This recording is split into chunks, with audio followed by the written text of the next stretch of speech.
ইতিহাসের প্রথম রাফাল শিকারের নজির গড়ল পাকিস্তান। দর্শক, একটা মজার ঘটনা আছে এখানে, যেখানে মোদী সরকার এবং ভারতীয়রা সবসময় অহংকার করত এই রাফাল যুদ্ধ বিমান নিয়ে। 1 মিনিটে পাকিস্তান এই যুদ্ধ বিমানকে পুরস্কারে শেষ করে দিচ্ছে। মোদীর অহংকার, ভারতীয়দের অহংকার কোথায় গেল? পাকিস্তানে প্রথম দিনে হামলার প্রচেষ্টা ব্যাপক ক্ষতির মুখে মোদী সরকার। এখন মোদী সরকার ভারতের জনগণের কাছে কি জবাব দিবে?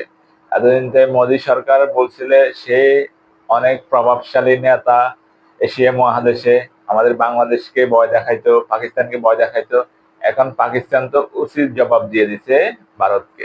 1 নিমেষে পাকিস্তান মোদী সরকারকে বসায় দিচ্ছে। ফ্রান্সের এক প্রতিবেদনে বলা হয়েছে, পাকিস্তানের হামলায় ভারতের একটি রাফাল যুদ্ধ বিমান ভূপাতিত হওয়ার খবর নিশ্চিত করেছে ফ্রান্সের এক শীর্ষ গোয়েন্দা কর্মকর্তা।